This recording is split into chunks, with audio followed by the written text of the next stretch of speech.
Vous êtes sur TV5 Monde, soyez les bienvenus dans ce nouveau numéro de Kiosque. Ravi de vous retrouver comme tous les dimanches. Au sommaire, aujourd'hui, les frappes des États-Unis, de la Grande-Bretagne et de la France sur la Syrie. Damas dénonce une violation du droit international. Le président syrien est accusé une fois encore d'utilisation d'armes chimiques. Cette intervention militaire était-elle légitime et légale? Peut-elle déclencher un conflit direct avec la Russie, soutien de Bachar el-Assad? Et cette question, quelle issue pour la guerre en Syrie? Grève SNCF, pouvoir d'achat, retraités, en direct depuis une classe d'école à la campagne. Emmanuel Macron a défendu sa politique et sa façon de gouverner. Le président des riches a-t-il renoué avec l'électorat populaire? Sur fond de contestation sociale, Emmanuel Macron a-t-il convaincu du bien fondé de ses réformes? Et y a-t-il un parfum de réforme, de révolte en France en ce moment? Le patron de Facebook, asticoté par les élus américains, le réseau social est de plus en plus contesté pour son manque de transparence. Mark Zuckerberg a fait acte de contrition, mais a-t-il cédé quelque chose? Le jeune milliardaire interrogé aussi sur les nouvelles règles européennes sur la protection des données personnelles. L'Europe est-elle désormais l'exemple à suivre? Et pour commenter, décrypter et analyser cette semaine d'actualité, voici tout de suite nos kiosqueurs. Elisabeth Roudinesco, historienne de la psychanalyse. En plus de vos activités d'enseignante, vous collaborez avec le quotidien français Le Monde. Merci d'être avec nous. Ariane Bonzon, journaliste française indépendante, chroniqueuse pour le magazine en ligne Slate.fr. Vous travaillez notamment sur la Turquie et le Proche-Orient. Vous avez été correspondante pendant 15 ans. Akram Belkaïd, essayiste, journaliste au mensuel français Le Monde diplomatique, collaborateur aussi au quotidien d'Oran où vous tenez votre chronique du Blédard et au site d'information Orient 21, consacré au monde arabe, au monde musulman et au Proche-Orient. Et enfin, Ana Navarro Pedro, correspondante à Paris de l'hebdomadaire généraliste portugais Visao. Avant cela, envoyée spéciale permanente pour le quotidien Publico pendant 15 ans déjà à Paris. Merci à vous quatre d'être en plateau pour commenter cette semaine d'actualité. Si vous qui nous regardez aux quatre coins de la planète, vous avez des questions sur ces thèmes ou des remarques ou des commentaires, eh bien vous nous écrivez sur les réseaux sociaux, sur Twitter avec le hashtag le mot dièse kiosque ou alors sur notre page Facebook, on vous y attend très nombreux. Après plusieurs jours de tergiversation, États-Unis, Grande-Bretagne et France sont donc entrés en action. Bombardement de plusieurs sites syriens soupçonnés d'héberger le programme chimique du régime de Bachar el-Assad.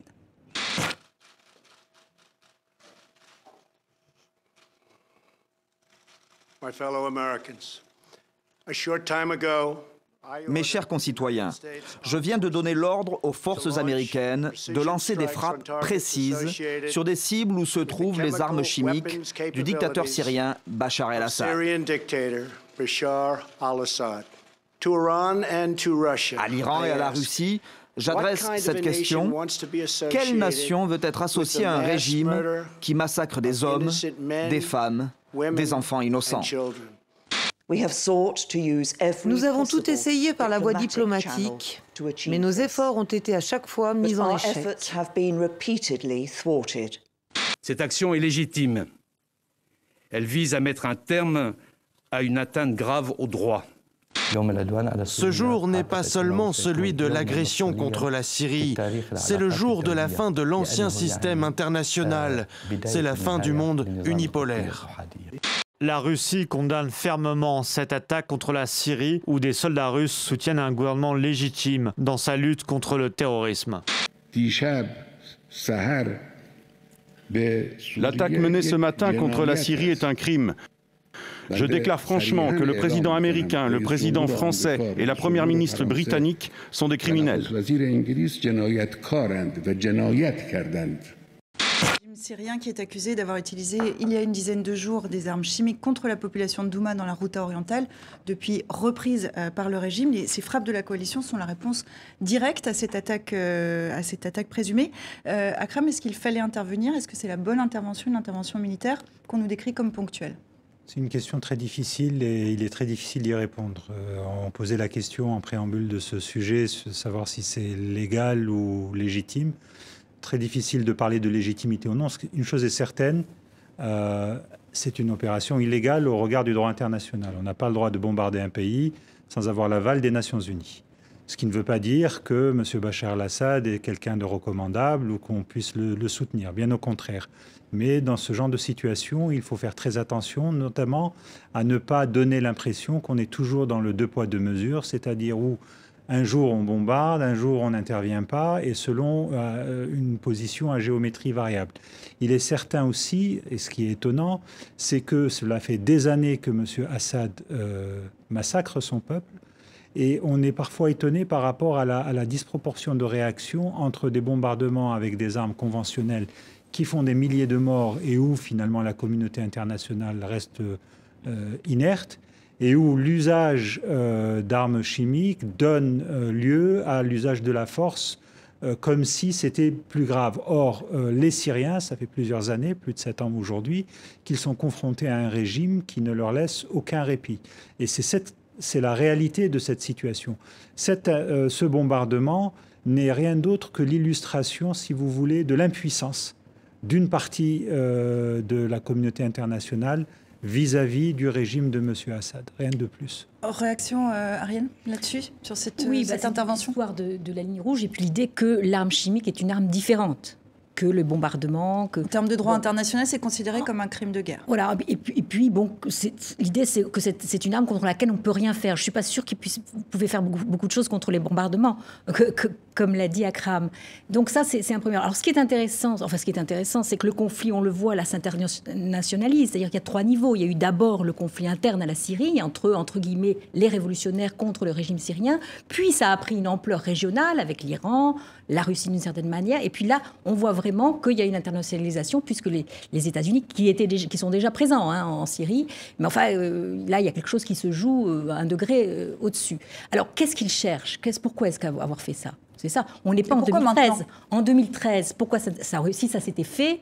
Il y avait une vraie opposition militaire. Enfin, il y avait une armée syrienne libre, dont on peut beaucoup discuter. Mais enfin, il y avait quelque chose qui aurait peut-être... C'était une manière de soutenir cette opposition armée. Aujourd'hui, l'armée syrienne libre est complètement... elle est l'ombre d'elle-même. Donc, pourquoi l'avoir fait? Eh bien, l'une des thèses, c'est que c'est quand même pour poser des pions vis-à-vis de l'avenir. C'est-à-dire, voilà, on est là. Et d'ailleurs, le président Macron a tout de suite, immédiatement, parlé de négociations politiques. Quelle est l'étape prochaine? Voilà, c'est ça. Maintenant, humanitaire et politique, il faut absolument qu'on parle. Vous évoquiez la date de 2013, c'est celle de la reculade des États-Unis, de Barack Obama. Tout le monde a ça en tête, mais ça pose effectivement la question de pourquoi maintenant. Effectivement, c'est pour préparer l'avenir, comme le disait Ariane. Oui et non. Depuis 2013 aussi, on a vu s'installer en Syrie le point central de la nouvelle guerre froide, celle dont Antonio Guterres, le secrétaire général de l'ONU, dit qu'elle est revenue avec une vengeance et avec une différence. Et donc, la différence, c'est que pour la première fois, on a 2 puissances maintenant qui se regardent un petit peu en chien de faïence, les États-Unis et la Russie en Syrie. Et là, on a atteint un moment, cette semaine, ce qu'on pourrait appeler le moment de la crise des missiles dans cette nouvelle guerre froide en Syrie.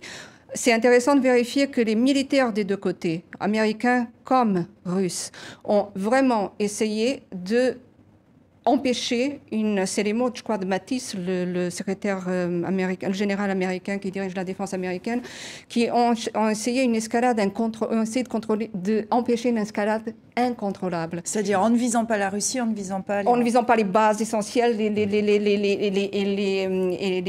éléments essentiels de la Russie en Syrie. Donc c'est eux plutôt qui ont essayé d'empêcher cette escalade. Puis dernièrement, pourquoi les États-Unis cette fois-ci, alors que en février, on a eu Tillerson, qui était le secrétaire d'État, qui a défini 5 points d'une politique américaine pour la Syrie. On peut les rappeler, mais ensuite on a eu Trump récemment qui a dit on va quitter la Syrie. Là, on reste en Syrie. Trump encore.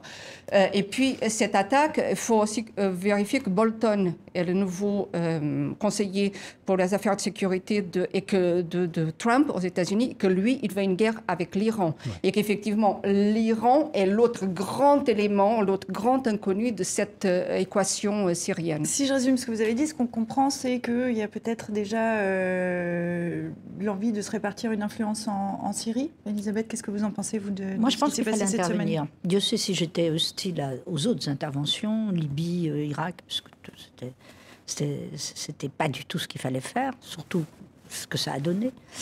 Mais là, on peut pas continuer comme ça. Légal, illégitime, peut-être. Mais les armes chimiques sont interdites. Voilà. Et on a suffisamment annoncé qu'il y avait des lignes rouges à pas franchir pour qu'un beau matin, quand même, on sanctionne. Je regrette évidemment que ce ne soit pas sous Obama, mais que ce soit avec ce va-t-en-guerre de Trump détestable. Mais ça n'a pas d'importance. Il fallait mettre un coup d'arrêt. Et d'ailleurs, ils ont visé vraiment des centres de fabrication. C'est les informations qui ont été données. 85 attaques, 85 fois, le régime a fait usage d'armes chimiques contre des civils. C'est les chiffres avancés par l'ONG Human Rights Watch depuis 2013. Oui, mais impuissance de la communauté internationale. Depuis le début, c'est une crise qui est atypique dans la mesure où, contrairement à ce qui a pu se passer en Libye, le régime s'est renforcé et a utilisé les soutiens dont il bénéficiait de la part de la Russie, de l'Iran et du Hezbollah. Mais encore une fois, on peut détester autant qu'on le peut le régime de Bachar al-Assad, et Dieu sait si c'est un régime héritier du régime de son père, qui a fait énormément de mal au peuple syrien, je ne parle même pas de la région. Mais aujourd'hui, qui le bombarde?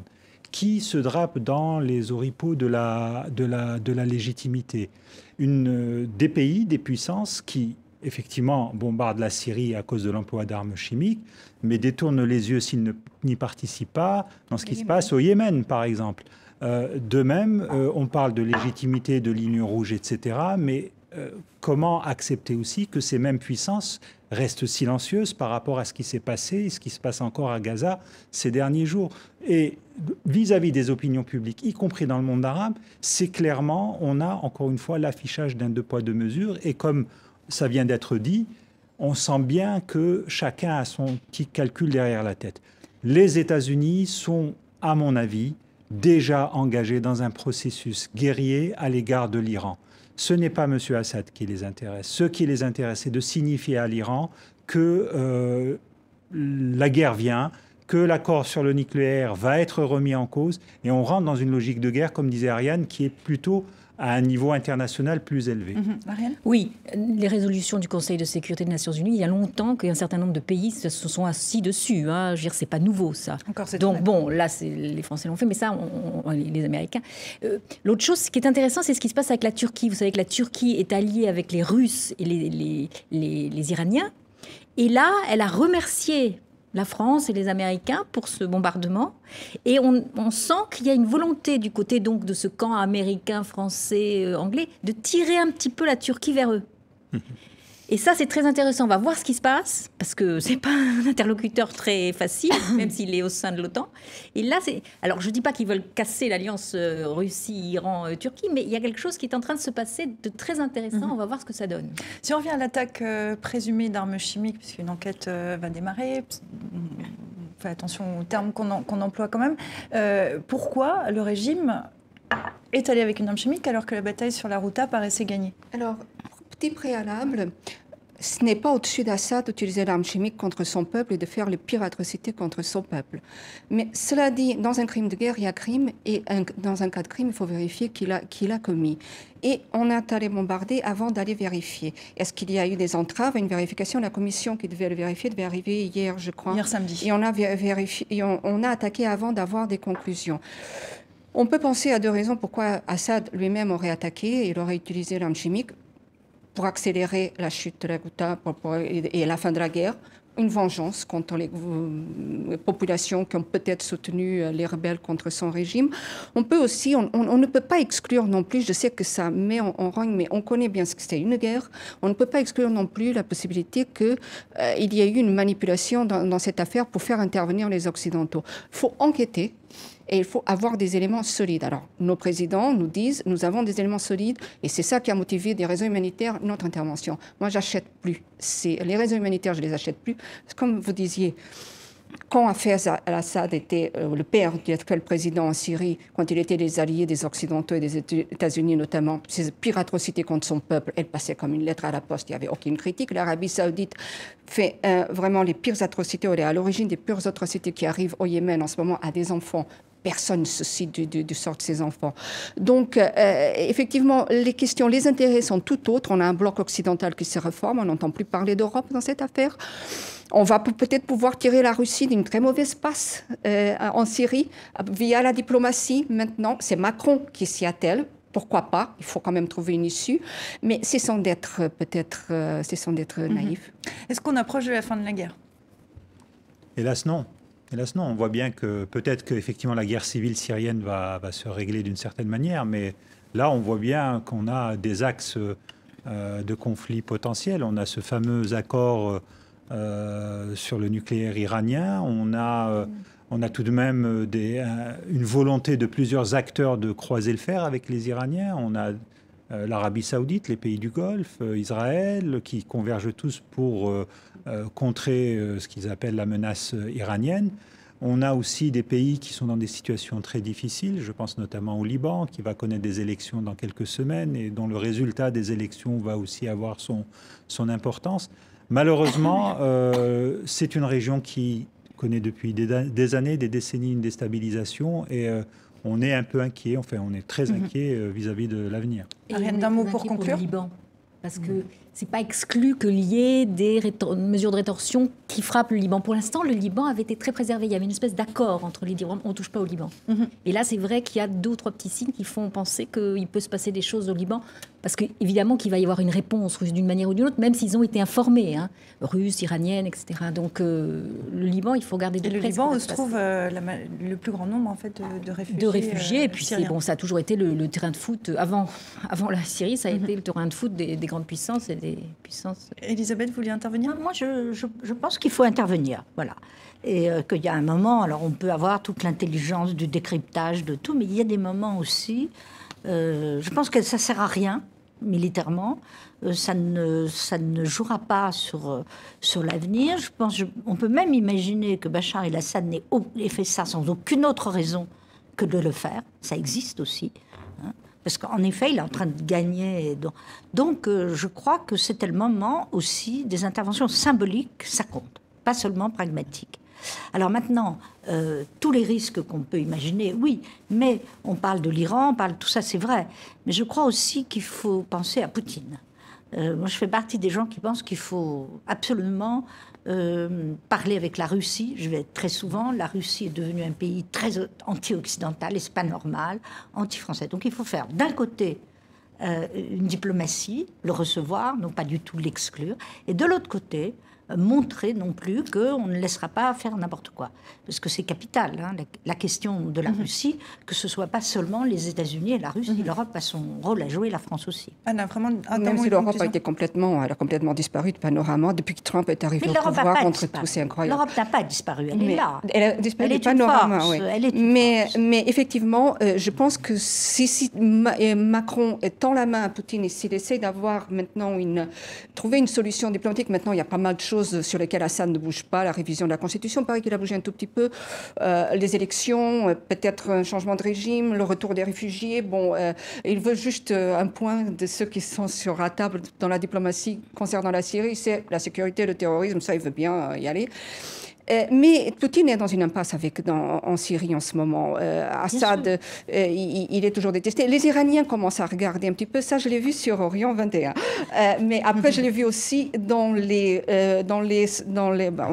ses sources. Je l'ai vu aussi dans des think tanks russes où apparemment l'Iran commence à en avoir un peu marre de Bachar al-Assad et commence à regarder du côté de son frère, qui est beaucoup plus radical, beaucoup plus proche du père qu'il ne l'est.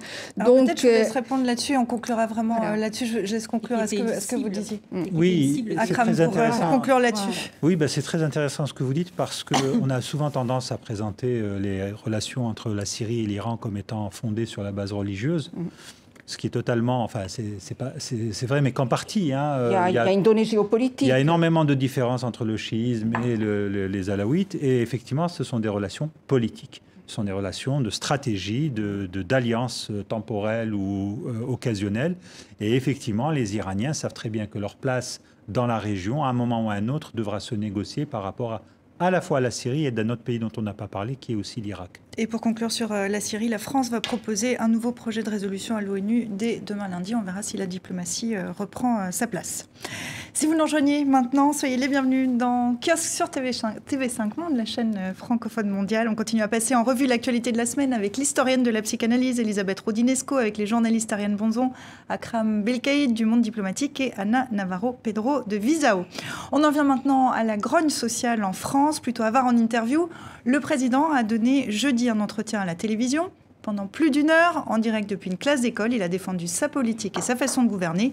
Un Emmanuel Macron résolu à poursuivre ses réformes, notamment celle des chemins de fer nationaux. Et je vais être très clair avec vous ce midi. Oui, allez au bout, parce que nous devons faire cette réforme. Elle est indispensable. Et il y a une hypocrisie collective à ne pas le faire. Et au fond, je mentirais si je disais dans un monde qui change, qui se bouleverse, où la mobilité est en train de changer. La SNCF de demain, ce ne sera pas celle d'hier. Elle va par des applications vous informer, elle vous propose des services d'autobus pour compléter le train, elle va vous proposer parfois d'avoir la voiture, elle le fait déjà quand vous arrivez à la gare. Cette SNCF-là, elle ne peut pas fonctionner. Si je dis aux jeunes de 25 ans qu'on embauche aujourd'hui, tu vas être embauché aux mêmes conditions que mon grand-père. Son grand-père qui était cheminot, il l'a rappelé pendant cette interview, plus d'1 heure en direct dans le journal de la mi-journée de la première chaîne privée de France. Installé, vous l'avez vu, dans une école d'un village de la campagne normande. Un mot d'abord sur le cadre de cette interview, suivi par 9,5 millions de téléspectateurs. Elisabeth, est-ce que c'est une opération de communication réussie? Parce que le message Je ne sais pas, passé. souvent il réussit. Celle-là, pour moi, est pas... non, je la trouve pas très réussie, mais le problème n'est pas là. Le problème, c'est que d'abord, il a le sens du théâtre, il a le sens des lieux, il a compris, tout en disant à un moment donné qu'il ne voulait pas de médias, qu'il fallait en avoir. Vous avez remarqué au passage qu'il parle toujours de ses grands-parents, hein, tantôt sa grand-mère, tantôt son grand-père, pas beaucoup de ses parents. Toujours intéressant du point de vue générationnel, quoi. À la fois, il dit les jeunes et de l'autre côté, il s'occupe des grands-parents. Non, le principal reproche qu'on peut faire à ce président qui a de grandes qualités, la politique internationale, je la reconnais, la politique sur la laïcité, je la trouve bonne, mais pas le social. Je crois que là, c'est pas la question président des riches ou pas, c'est que il est sûr de lui. Il présente comme inéluctable des réformes qui, après tout, ne le sont pas forcément. Voilà. Et moi, je crois qu'il a cette espèce de conviction qu'il faut casser ce modèle social pour se moderniser. Ben non, c'est pas évident. C'est pas évident. Hein, c'est pas évident. C'est vrai qu'au début, on a été très inquiets parce qu'il y a une rigidité. Oui. C'est un peu genre, venez, la négociation vue par l'équipe Macron, c'est venez, parlez, puis on décidera après. Ça a été un petit peu ça qui a été ressenti au début. Bon, là, il semble quand même qu'il y ait quelques avancées. En particulier, ils essayent de placer un coin entre la CGT, qui a refusé cette... Alors, je parle évidemment de la réforme vous parlez de la SNCF, hein, qui rejette complètement la loi qui est proposée, et puis la CFDT qui a proposé des amendements. Il semble quand même qu'il y a une vingtaine d'amendements proposés par la CFDT qui sont en tout cas proposés au vote, quoi. Donc là, ça commence à avancer et c'est extrêmement important. Sur Macron, on voit bien, et je vais dans votre sens, c'est qu'il a essayé de parler de la maison France. Oui, toujours la maison, la famille, les grands-parents. Voilà, et ça, c'est assez intéressant. Alors, les enfants, le grand-père, etc. Il y a quelque chose de... Je suis tout à fait d'accord, il y a quelque chose à creuser là-dessus, avec toujours quand même un peu des accents de prédicateur, quoi. Il y a un trémolo dans la voix, bon, c'est un petit peu... Voilà. Oui, on a perdu la gestuelle du prédicateur, mais la substance, c'est là encore. Oui, pour l'étranger, il faut toujours expliquer une chose. Pourquoi en France, on ne sait pas avoir des rapports sociaux basés sur le consensus, sur la discussion au départ. J'ai dit, c'est dans l'ADN des Français, c'est comme ça. On va à la guerre, on fait une guerre de tranchées, on creuse ses positions et à partir de là, on va voir celui qui avance, celui qui recule et celui qui peut gagner ou si celui qui est obligé de céder. Donc, toujours les gens me demandent mais pourquoi ils ne sont pas incapables de négocier? Je ne sais pas, c'est comme ça, c'est un peuple, c'est comme ça dans cette société. Mais avec Macron... c'est très étonnant. J'ai toujours l'impression de quelqu'un qui est un flûtiste, là, qui enchante son peuple, qui emmène tout le monde derrière sa flûte enchantée. Qui veut.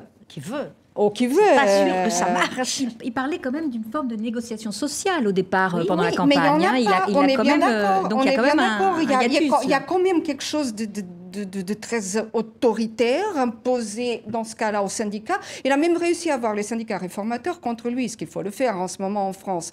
Donc je ne sais pas comment ça va se terminer, mais apparemment il aurait dit, je ne sais pas si c'est vrai, aurait dit en privé, qu'il voudrait le scalp de Martinez, enfin le scalp de Martinez de la CGT, le syndicat à sa ceinture. C'est le patron en tout cas, c'est du l'interprétation qu'on fait du côté CGT. Je ne sais pas si c'est vrai, donc je mets un grand point d'interrogation, mais comme j'aime beaucoup l'expression, parce que je trouve qu'elle donne l'image symboliquement de ce qu'est devenu ce conflit en France. Et je ne sais pas du tout, si on me demandait de parier maintenant qui gagnerait, je mettrais mon argent sur personne en ce moment. Vous parieriez? Non, mais d'abord pour revenir sur l'exercice, c'est... 9,5 millions de téléspectateurs. Oui, alors je sais que la profession de journaliste est très décriée, mais tout de même, ce genre d'exercice où un président peut parler pendant 5 minutes, je crois, d'affilée sans être interrompu, où il livre sa bonne parole sans qu'il y ait une vraie Plusieurs minutes, je ne sais pas si c'était 5 minutes, mais 3 minutes. J'exagère peut-être, mais enfin bon, c'est vraiment... Alors on parle du nouveau monde, de nouvelles périodes, et on est dans un exercice, encore une fois, très monarchique. Alors on était peut-être dans un coin de la France profonde, on n'était pas dans un studio de l'ORTF, mais ça y ressemblait. Donc déjà, ça pose un souci. Et pour moi, c'est très emblématique de la réalité. On est dans la communication, on est dans la stratégie. S'il y a une qualité qu'il faut accorder à ce président, c'est que c'est un stratège, c'est un tacticien. C'est quelqu'un qui évalue des rapports de force et qui joue les uns contre les autres, qui avance ses pions de manière à diviser. On voit bien que même le front syndical est divisé. Encore une fois, sur la question du modèle social, c'est le discours en lui-même. Vous utilisiez tout à l'heure l'expression « je n'achète pas ». On a le droit de ne pas acheter ce qu'il dit. On a le droit de refuser l'assertion qui est présentée comme étant une vérité, comme quoi le monde change, donc il faut tout basculer, il faut tout bousculer, il faut tout casser dans la Maison France. Non, les syndicalistes de la CGT ont raison de se défendre parce qu'il y a des acquis, il y a une histoire dans ce pays. On va regarder justement la une de l'hebdomadaire français Marianne qui titre sur Emmanuel Macron, le liquidateur à droite toute. Il méprise les syndicats, ignore les cheminots, maltraite les fonctionnaires, étouffe le Parlement, provoque les laïcs et cajole les catholiques. C'est le titre que vous pouvez lire là. Il était très attendu, Emmanuel Macron, sur la réforme de la SNCF, une réforme qui est contestée par les syndicats avec une grève qui pourrait durer jusqu'à la fin juin. Est-ce qu'il a réussi à convaincre, malgré tout, du bien fondé de cette réforme-là en particulier, qui est peut-être le point chaud de ce printemps social? Marianne, liquidateur, non, pas du tout. Au-delà du titre, sur la question, est-ce que ces réformes convainquent? C'est aussi très vulgaire. On a un président qui n'est pas vulgaire, qui sait parler, qui est habile, qui est intelligent. Il y a un pilote dans l'avion. Alors maintenant, dans une situation qui n'est pas facile, hein, c'est vrai qu'il n'y a plus d'opposition de la classe ouvrière comme avant. C'est un peu défait, le mouvement social est défait. On a eu le Front National, on a ce populisme. Est-ce que Macron, qui est typiquement un homme du social-libéralisme, hein, d'ailleurs plus libéraliste que social, il a une conviction, c'est qu'il faut tout changer. Seulement, on est en France. Et comme vous disiez, en France, on a coupé la tête des rois.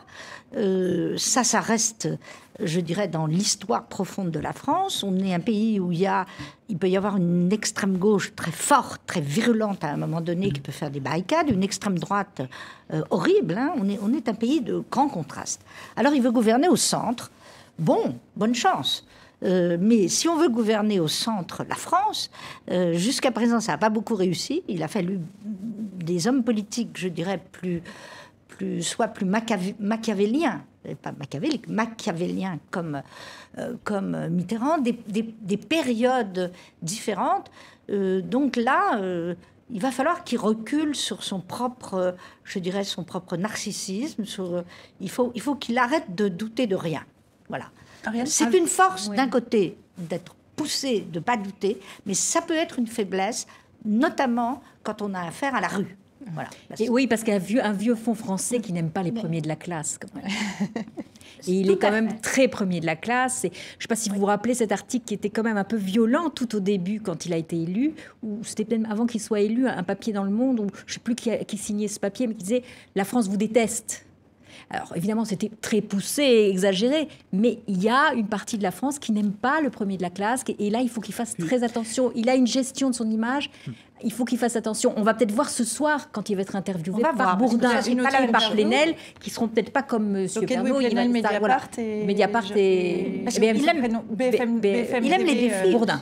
Ça, c'est ça. Voilà, c'est sa forme. Mais donc, il y a un problème. Il est dans la communication, mais je ne sais pas s'il a bien pris conscience. Mais Akram, quand même, parce qu'on nous dit les Français sont convaincus, il faut réformer, qu'il faut moderniser le pays. Est-ce que lui a convaincu ou pas ?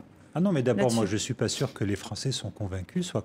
Ça, c'est de la communication aussi, parce qu'il y a tout de même un paradoxe. On voit les éléments de langage de l'équipe gouvernementale. Tout le monde est sorti, je ne sais plus, c'était lundi ou mardi matin, pour dire, attendez, oui, effectivement, la caisse de soutien aux grévistes, il y a beaucoup d'argent qui a été versé, mais ça ne veut rien dire. Il n'y aura pas de convergence des luttes. On sent bien que ça, c'est leur grande inquiétude. Moi, je ne suis pas persuadé que... En réalité, les Français ont envie de voir des choses changer, être bouleversées. Sur la convergence, je vous interromps tous parce que sur la convergence des luttes, on va s'intéresser d'un petit peu plus près aux étudiants. Les universités sont au nombre des secteurs en effervescence. Emmanuel Macron s'est montré très ferme face au bouillonnement estudiantin. On l'écoute à nouveau. Je constate quand même que dans beaucoup d'universités occupées, ce ne sont pas des étudiants, mais ce sont des agitateurs professionnels. Les professionnels du désordre dont parlait Michel Audiard. Donc, les professionnels du désordre, ils doivent comprendre que nous sommes dans un état d'ordre. Et les étudiants, ils doivent comprendre une chose, c'est que s'ils veulent avoir leurs examens en fin d'année, c'est mieux de les réviser, parce qu'il n'y aura pas d'examen en chocolat dans la République. On approche du cinquantenaire de mai 68. À l'époque, je me tourne vers vous, Elisabeth, puisqu'on parle d'étudiants. Le cinquantenaire de mai 68 arrive. À l'époque, vous avez 24 ans. Sorbonne, oui. Vous occupez la Sorbonne. Est-ce qu'aujourd'hui, la même chose peut se passer ? Ça, je n'aime pas ces phrases-là. Agitateur professionnel, ça, c'est toujours ce que le pouvoir dit dès qu'il a des jeunes. Non. Ça, ce discours, il ne devrait pas le tenir. Voilà. Il ne devrait pas le tenir, et puis surtout pas du Audiard. Enfin bon, tout ça est un peu ridicule. Sur cette contestation estudiantine, alors, vous qui en avez connu une autre il y a 50 ans. D'abord, en 68, c'est d'abord les fils de bourgeois qui ont bougé. Nous ne voulions plus de la Sorbonne telle qu'elle est, nous ne voulions plus de cet enseignement. Je vais pas. Bon, ça a commencé comme ça, puis ensuite il y a eu ce grand enchaînement. Mais c'était festif. Il n'y avait pas le chômage. On était dans une période, je dirais plutôt de bonheur. C'était ce qui était très paradoxal. Alors, dans le mouvement ouvrier, il y avait encore un grand mouvement ouvrier, mais dont on sentait la fin, parce qu'on savait pertinemment, et ça se voyait au gauchisme, que on allait vers la fin du régime communiste. Ça sentait, au fond, la dernière expression du Front populaire. Il y a quelque chose de très beau en 68. Là, c'est pas ça. C'est pas ça du tout. Ils sont pas contents d'une réforme à laquelle on comprend rien. Voilà.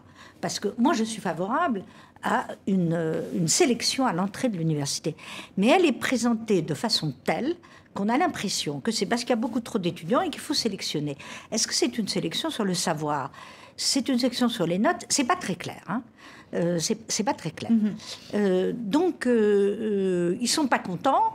Je les comprends, mais de l'autre côté, c'est pas une réforme bien présentée, intelligente, etc. C'est une réforme. Mieux. C'est une réforme. Je me rappelle que celui qui voulait le plus une sélection à l'entrée de l'université, c'était le grand mathématicien Laurent Schwartz, qui était trotskiste et qui avait fait, mais ça fait si longtemps. Donc je ne suis pas défavorable à une sélection, parce que je pense que la sélection, c'est l'égalité. C'est une réforme parmi d'autres. Une réforme parmi d'autres. On parlait tout à l'heure, je crois que c'était vous, Akram, qui parliez d'une possible convergence des luttes. On voit que ça bouillonne pas que chez les étudiants et pas qu'à la SNCF, il y a Air France, il y a les éboueurs. Est-ce qu'on pourrait imaginer avoir ces différents mouvements se mettre ensemble ? Moi, j'y crois pas beaucoup, mais bon, Akram venait de dire qu'il ne fallait pas exclure ça. Non, j'y crois pas. Et puis alors, on voit bien que toute la stratégie, justement, c'est de diviser le maximum. Mais juste, excusez-moi, pour revenir à le problème de cette réforme, c'est qu'on ne voit pas les moyens. Il n'y a pas un exposé des moyens. Après tout, la sélection, effectivement, l'idée de faire des formations complémentaires pour ceux qui ne sont pas au niveau, pourquoi pas ? Mais il n'y a pas les moyens, c'est pas chiffré, c'est très mal présenté. Est-ce qu'il y a une perte de lisibilité ? Parce que vous comprenez cette réforme ? Franchement, pas très bien. Mais ça pose la question, parce que vous parlez de la réforme, de cette réforme-là en particulier. Oui. Le gouvernement annonce réforme sur réforme, etc. Oui. Est-ce que l'interview qui a été donnée cette semaine offre une plus grande lisibilité sur le projet du gouvernement et sur ce que pourrait devenir la France avec ce projet-là et ces réformes qui s'enchaînent ? Ah non, pas du tout. Il y a eu 26 réformes, je crois, jusqu'à présent. Il y en a tout un tas qui sont sur la table à l'avenir. Beaucoup dépendra de l'issue de ce conflit-là avec les cheminots, à mon avis. Si les cheminots gagnent, si les syndicats gagnent, Macron ne pourra plus réformer grand-chose. Si Macron gagne, on aura un front social syndicaliste très amoindri en France, ce qui n'est pas salutaire non plus, malgré toutes les grandes batailles. Non, cette réforme est aiguë. Le problème, c'est la question qui a été posée tout à l'heure par vous. Pourquoi faut-il réformer? Le monde a changé, mais elles sont vraiment obligées de réformer. Regardons les cheminots. La Suisse, je crois, les chemins de fer sont complètement publics, ça marche très bien. En Italie, on a privatisé, ça marche très bien. En Angleterre, on a privatisé, ça marche très mal. En Allemagne, je crois que c'est mixte, ça marche assez bien. Bon, écoutez, pourquoi est-on obligé de faire quelque chose? Pourquoi est-on obligé d'aller dans le sens des réformes et tout réformer? C'est pas tout à fait nécessaire toujours. Et donc, la question même des réformes se pose. Les Français n'aiment pas trop être basculés. Faut pas trop rigoler avec vous en France, parce qu'ils n'aiment pas ça. Et donc, à un moment donné, il payera. La convergence des luttes, je crois que vous parlez que de la France, mais juste un mot, il y a partout dans le monde occidental actuellement énormément de protestations parce qu'on a trop tendu les gens. Et là, on n'en peut plus. On est au bout du rouleau. Il y en a en Allemagne, on a même des problèmes sociaux en Danemark, aux États-Unis, des professeurs font grève et ils ne vont plus enseigner. Donc, il y a des revendications un peu partout parce qu'on nous a tendu jusqu'à présent. Les problèmes sont européens. Mais est-ce que c'est aussi parce que... On va faire l'Europe des convergences des luttes. Alors, on ne va pas arriver à faire une Europe nationale qui a vu le jour. Il faut faire autrement. Akram. Oui, sur la question de la réforme, il faut aussi parfois se poser la question, sans tomber dans le conspirationnisme et la théorie des complots. Moi, je regarde souvent ces choses-là de manière, en essayant d'être pragmatique. C'est la SNCF, qu'est-ce qu'il y a derrière? Alors certes, le gouvernement nous dit « je ne veux pas privatiser la SNCF ». Mais on sait très bien que ce qu'il y a derrière aussi, c'est l'ouverture à plus de concurrence. On sait que dans d'autres secteurs, qui dit réforme dit souvent retrait du secteur public pour privatisation.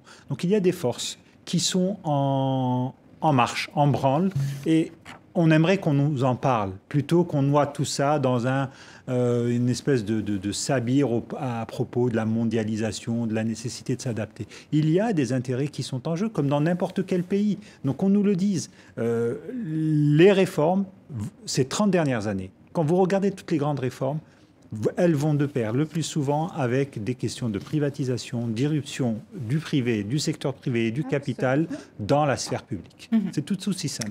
Pour conclure sur ce thème, très rapidement, d'un mot, on approche du premier anniversaire d'Emmanuel Macron à la présidence de la France. Bilan plutôt positif, plutôt négatif, sans trop rentrer dans les détails, on manque un peu de temps.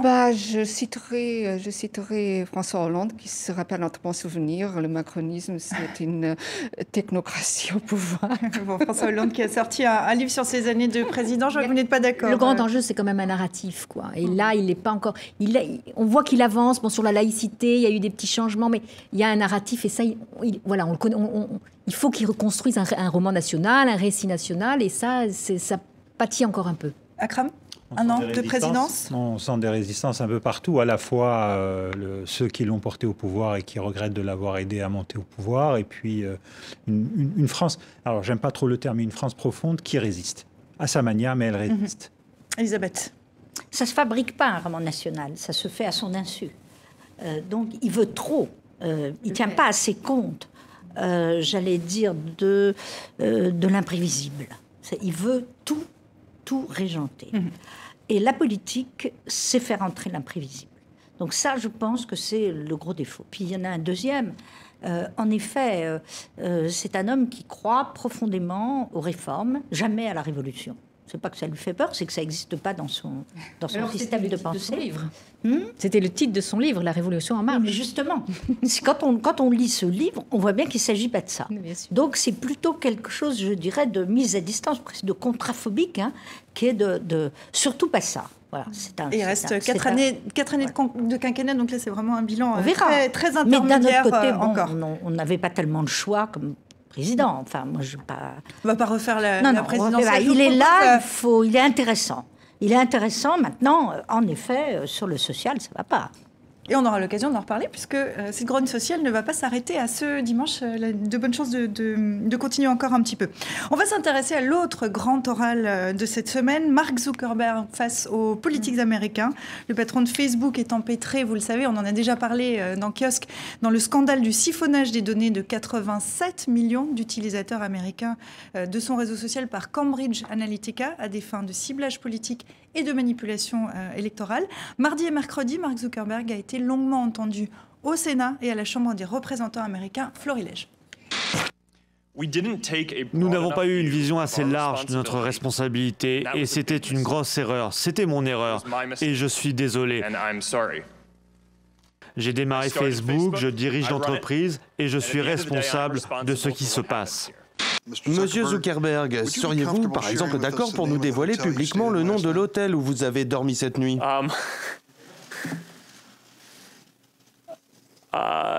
Non. Et est-ce que vous pourriez nous dévoiler le nom des personnes avec qui vous avez communiqué cette semaine? Sénateur, non, je ne ferai pas cela publiquement. C'est justement ce qui nous préoccupe aujourd'hui, la question de ces données personnelles. Jusqu'où sommes-nous prêts à abandonner notre vie privée dans l'Amérique moderne pour pouvoir être connectés partout dans le monde? Je n'ai que 4 minutes. Est-ce que vos données personnelles ont été récupérées de façon mal intentionnée par une tierce partie? Oui. Êtes-vous prêt à changer le modèle économique de votre entreprise afin d'assurer la sécurité des données personnelles des utilisateurs? Madame la députée, nous faisons en sorte de réduire les... Non. Êtes-vous prêt à changer le modèle économique de votre entreprise pour sauvegarder le droit à la vie privée? Je ne suis pas sûr de comprendre. Êtes-vous prêt à accepter une forme de régulation? Comme Internet prend une part de plus en plus importante dans la vie des gens, il faut trouver une régulation adéquate. En tant qu'entreprise, êtes-vous favorable à une régulation d'Internet? Si la régulation est bonne, oui. Êtes-vous d'accord avec les efforts de régulation des Européens? Oui, je crois.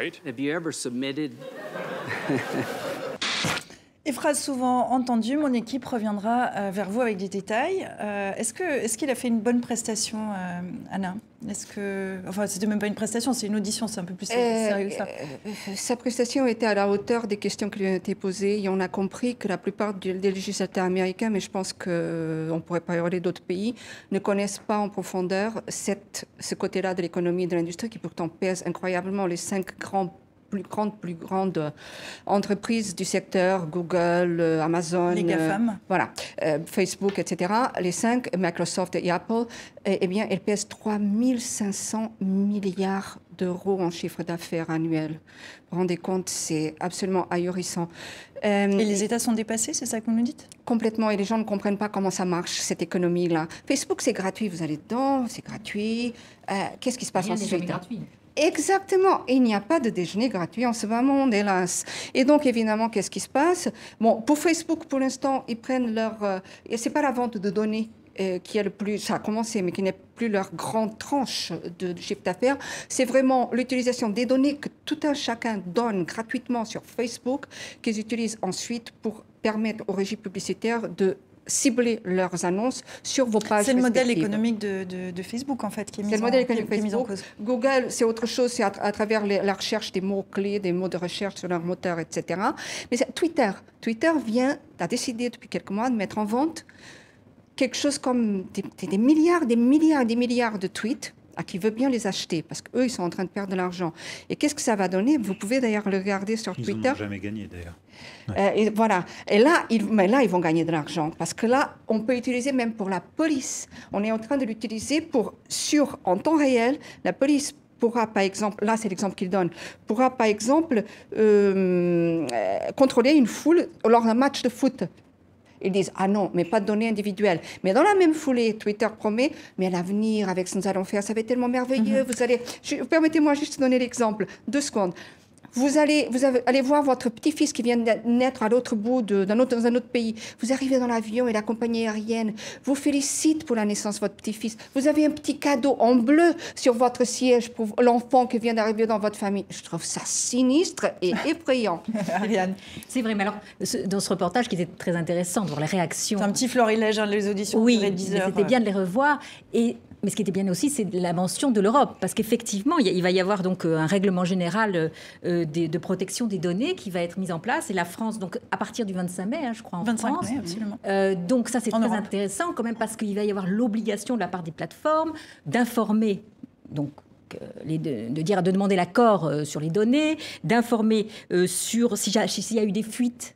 S'il y a fuite de ces données, il faut qu'ils informent quand même leurs clients. Il y a donc toute une série de mesures, et ça, c'est quand même très intéressant. Voilà un côté positif du gouvernement Macron, puisque c'est quand même à la fois l'Europe, et puis il y a un volet français qui est peut-être plus développé. Donc je trouve que ça vraiment, pour une fois... Mais est-ce que ça sera suffisant? Parce que Anna nous disait, les gouvernements, les États sont dépassés. Là, il y a une réglementation européenne qui se met en place. Est-ce qu'elle sera suffisante, Akram?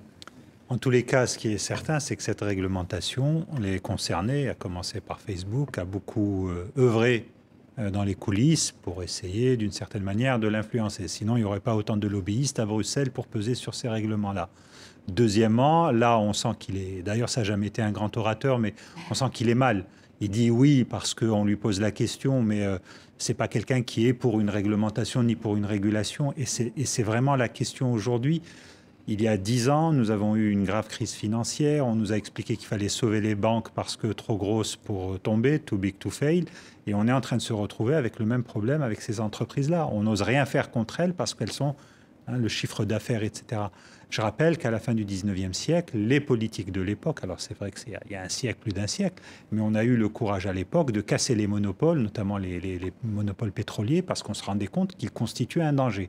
Aujourd'hui, indicateur de la qualité du personnel politique que nous pouvons avoir en Europe comme aux États-Unis, personne n'ose dire qu'il va peut-être falloir diminuer le pouvoir de ces entreprises. Mais la question du démantèlement de Facebook, de Google se pose. Alors, elle n'est pas unanime, mais cette question-là est posée quand même. Mais elle n'est pas portée politiquement. L'autre jour, il y avait quand même le secrétaire d'État au numérique là, qui l'a posé, qui disait c'est tellement énorme Facebook qu'il y a tellement...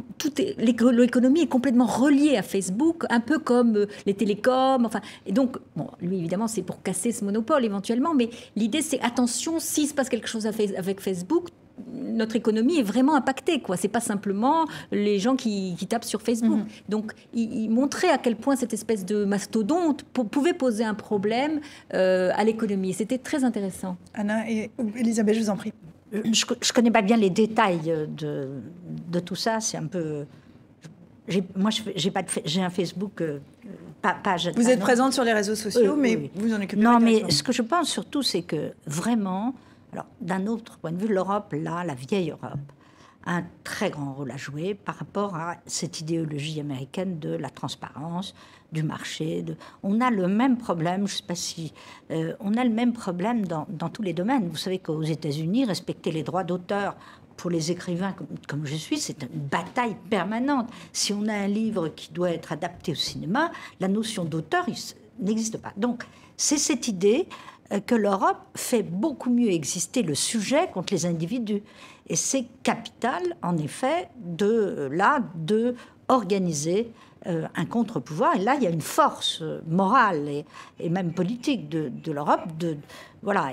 D'un autre côté, on ne peut pas aller contre ce progrès des réseaux sociaux. Mais on a à opposer d'autres problèmes. Je vous rappelle que on peut aussi interdire les propos, on peut quand même intervenir, les propos antisémites, racistes. Oui, mais là, c'est autre chose. C'est vraiment un contrôle des esprits complètement, une manipulation totale des esprits et des comportements. On ne peut pas tout faire, mais on peut toujours faire un peu mieux quand même que cette idée que rien ne sert à rien et que de toute façon, on sera dévoré. C'est pas mal ce qui est arrivé finalement. Non, il faut lutter évidemment, et c'est l'histoire de l'humanité nous le prouve qu'on le fait toujours. Mais très brièvement, pour la réglementation, remarquez, la France a fait quelque chose de superbe. Quand on va sur un site, si ce site pose des cookies, c'est-à-dire des petits programmes qui permettent de vous tracer ensuite, le site est obligé d'ouvrir une petite fenêtre et de dire est-ce que vous autorisez, nous utilisons des cookies pour notre... Est-ce que vous autorisez ou pas? Et vous pouvez dire oui ou non. beaucoup d'entreprises, beaucoup de sites, dont la plupart des sites français, ont commencé à faire. Si vous poursuivez la navigation sur notre site, c'est que vous acceptez des cookies. Voilà.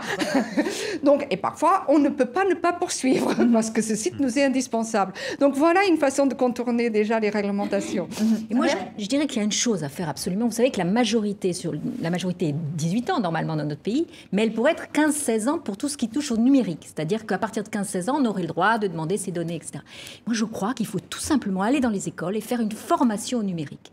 Et apprendre aux gamins, quoi, comment on fait attention à ces données, comment on préserve, voilà, tout ça, je crois que ça c'est un truc de base. On apprend à se laver les dents, on apprend. Et ça, de ne pas charger l'école de tout, parce que. Oui, mais après, il faut le faire. Alors ça se voit. Oui, mais c'est quelque chose. C'est un nouveau monde. Mais vous savez, moi j'ai appris. Je travaille sur un site, Slate. Je peux vous dire que quelqu'un il m'a raconté tout ce qu'on pouvait prendre de mes données. Enfin, c'est affolant. Et ça, vous ne l'avez pas appris à l'école. Ben oui, mais parce que j'aimerais bien que mes enfants l'apprennent. Non, alors, je crois qu'il faut mieux savoir. Non seulement aux enfants, à l'école, non seulement aux enfants, ça vient après. Mais non seulement aux enfants, mais je vais vous dire aux personnes âgées. Il y a 20% de Français qui ne sont pas reliés au numérique. Et je connais 2 personnes de 80 ans. L'une a son compte Twitter, fait beaucoup de... sait vraiment surfer sur le net, etc. L'autre ne s'y est absolument pas mis. Ah oui, mais je peux vous dire que la différence, malheureusement, de vivacité, de jeunesse, elle est évidente. Donc, il faut aussi apprendre. Il faut prendre une alternative à Facebook. Il peut y avoir d'autres alternatives à Google. Facebook, c'est une plateforme qui est en open source. Ça veut dire que c'est pas... Là, les données sont protégées entièrement parce que c'est tous les geeks, tous les spécialistes qui peuvent travailler le code parce que c'est en open source. Ça s'appelle Minds. Elle est très bien faite. M-I-N-D-S. Ça veut dire esprit en anglais. Minds.com. C'est une alternative. Donc, il y a le réseau social Zinc aussi qui peut être utilisé à la place de Facebook, bien entendu. C'est ça aussi. Et effectivement, c'est la concurrence qui peut amener un peu d'ordre là-dedans. Oui, mais je ne crois pas que... Je pense aussi, franchement, sans être un ayatollah de l'intervention publique, il y a un moment où la croissance de ces entreprises-là nous pose un vrai souci. On ne peut pas laisser ce genre de mastodonte se développer. Parce que Facebook, qu'est-ce qu'il commence à faire en ce moment? Il touche à tout. Il ne touche pas simplement... La messagerie aussi. Ils veulent faire de la banque, ils veulent faire de l'agence de voyage, ils veulent faire de l'hôtellerie, etc. Et puis un jour, lorsqu'on va se rendre compte que leurs comportements ne sont pas légaux, on va nous dire, oui, bon, effectivement, mais on ne peut rien faire. Pourquoi? Parce que c'est trop gros, c'est des milliers d'emplois, etc. On est aujourd'hui dans un moment où l'intervention reste encore possible. Peut-être que dans 5, 10, 15 ans, ce sera plus possible. Ah oui, bien sûr. Mais qui arrive à soutenir, oui, il faut surtout. Pour conclure, Anna, je vous laisse le mot de la fin sur ce thème. Eh bien, je vais vous dire, je vous préviens qu'avec Twitter, que j'adore d'ailleurs, parce que ça permet de voir beaucoup de choses, si vous allez dans n'importe quel site où il y a le petit logo Twitter, le petit oiseau, okay, ils vont pomper toutes les informations que vous allez glaner sur ce site. Et c'est fait exprès pour que demain, ils puissent prévenir, par exemple, un assureur, que vous cherchez des assurances sur Twitter et que vous allez chercher des assurances pour votre maison, pour votre voiture a tant d'âge, etc. Vous pouvez demander vos données sur Twitter, tout ce qu'ils ont, tout ce que les publicitaires ont sur vous. Et je vais vous dire, vous allez tomber de la chaise. Bon, mais en tout cas, je pense que sur Facebook, il ne faut pas, non, absolument. Je pense il faut pas avoir peur de tout ça. Voilà. Il faut s'en méfier peut-être un petit peu. En tout cas, on a donné, il y a des résistances individuelles. On a donné ici quelques alternatives, quelques possibilités, quelques pistes de réflexion pour vous qui nous regardez. Je propose qu'on continue sur Facebook. Qu'en pense Dilemme? Regardez tout de suite Sand, et ça on passe à la semaine de Dilemme comme toujours. Dilemme qui revient donc sur cette audition de Mark Zuckerberg devant le Congrès américain. Qu'on l'amène, ordonne ce député devant une potence en forme de F, le F de Facebook évidemment. En Syrie, on en parlait tout à l'heure, les frappes de la coalition américano-britannico-française ont épargné la Ghouta orientale, constate cette habitante au milieu d'un champ de ruines du fait des semaines de bombardement du régime préalable. Bachar al-Assad offusqué par les nouvelles accusations à son encontre. Est-ce que j'ai une tête à utiliser des armes chimiques? Demande le président syrien, un masque à gaz sur le visage.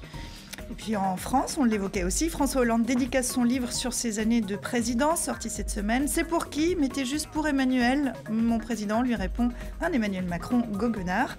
Et puis littérature encore, si on peut dire. Apparaître mardi aux États-Unis un livre à charge de l'ancien directeur du FBI, James Comey, contre Donald Trump. Un portrait sans pitié du président qui l'a viré. Il vous compare un chef mafieux. Je suis insensible à la flatterie, répond Donald Trump.